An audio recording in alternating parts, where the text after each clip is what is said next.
What's up, guys? This is John with Skate Better, and this is the Adidas Matchcourt slip-on shoe review. So I've always wanted to skate a slip-on shoe because a lot of people ride them, and I see them at the parks and on the streets. And I thought it would be really cool to try, and I'm really glad that I did. I definitely feel like I understand the pros and cons now, so I'm going to tell you guys what I thought. So with this particular shoe, the pros, I would say ease of getting in and out. So I'm the type of person that I wear a different shoe around, just like my everyday life, than I skate in. So it was really nice to have a shoe that I just put on and go. And I don't have to tie it or put in laces or like squish my shoe in. So that was definitely convenient. The second thing I would say is board feel. So this is the first shoe that I've ever skated where I really felt like the board feel had a significant impact. So what I mean by that is, like, normally shoes that I skate, there's not a huge difference in the amount of board feel, but this was definitely the shoe that I skated that had the most board feel out of any shoe.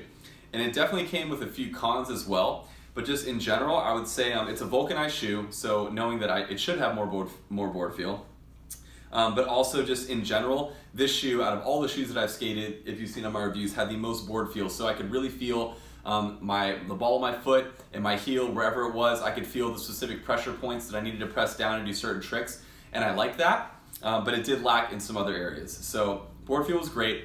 I would say the toe cap was something else that I liked and didn't like. So what I liked was it had a good amount of protection for the flick, and the wear and tear would definitely be a pro, considering what this shoe is. So this is a canvas shoe, and I didn't think it was going to last very long. It retails for like $65 or $55 new, and I bought it for $35 on sale.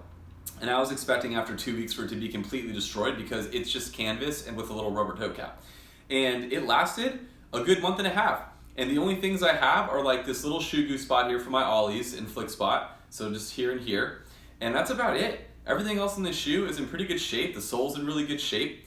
It does have, I don't know if you guys can see, but like a normal amount of wear and tear here from kick flips. So just like that angular spot that gets angled once you start wearing away at that material. But it's still pretty solid, and I haven't blown through anything yet. So I probably could still keep skating this shoe if I wanted to. But that being said, let's move on to the cons. So definitely had a few cons in this shoe. This was not my favorite shoe that I've ever skated. I'm just going to say that at this point in the review. And the first thing I would say is just protection. So you have no ankle really protection at all in this shoe. And what I mean by that is normally, like, I wear shoes that are have a little more material in here and a little more material in the tongue, and it feels a little bit more cushioned and secure. And this shoe doesn't have any of that. So the first time I was skating it, I actually scratched my ankle, and my ankle was bleeding because when I ollie, I usually like ollie off of this spot and this spot when you're like technically supposed to ollie off of this point in your shoe. So it's like the correct way to ollie is like a little bit more advanced, and you actually like pivot your foot a little bit while you ollie.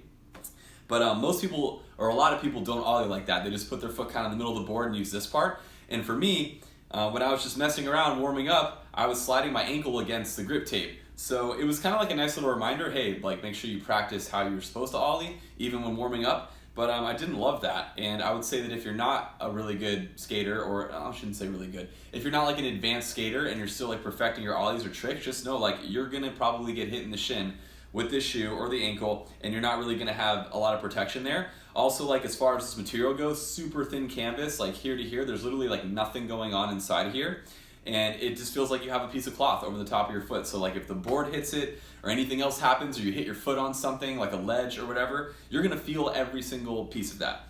So that was something that I didn't love, but you do have a lot of ankle mobility, so whatever is important to you. The second con, I would say, shock absorption. So this one has little to none. Even after putting in footprint insoles, which make usually a big difference in almost every shoe that I've skated, it didn't really make a difference at all in this shoe. So I didn't really jump down anything. I didn't feel confident jumping down things, that's for sure. And I didn't feel like I had enough protection to do that.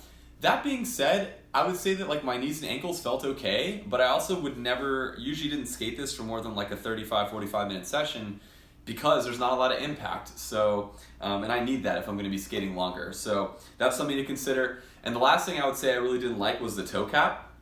And it was great for some things, but when you put your foot in, you can still feel the toe cap on the inside, like going around the tops of your toes. So like if these are my toes, you feel it like in this area and above. and like that wasn't really comfortable. I'm used to being able to like flex my toes and make little adjustments that I need to, but I wasn't because it's so stiff. And it also gave me blisters on my left pinky. So on the outside of my pinky toe, this like rubber cap would be rubbing up against it, and even with socks and with those things, and it would chafe me a lot because it's so solid and it has no give, and I was getting like blisters. And I do like to wear my skate shoes tight, I will admit that, and usually they do stretch out a little bit in the toe, but these didn't really do that at all.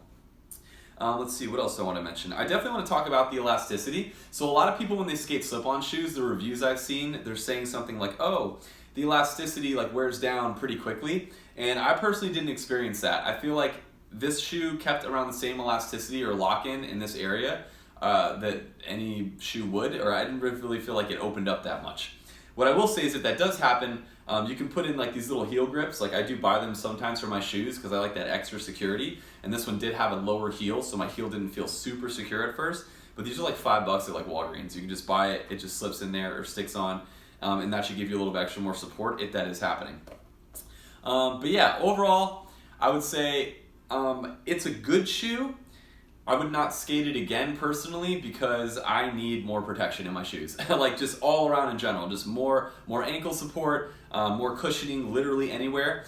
And I could totally see the value in picking up like a cheap pair of slip-ons or even just like a regular pair of slip-ons. They're easy to get in and out of. They have great board feel if you're not doing a lot of gap skating or depending on like how your knees and ankles are or whatever point of your skating career you're in.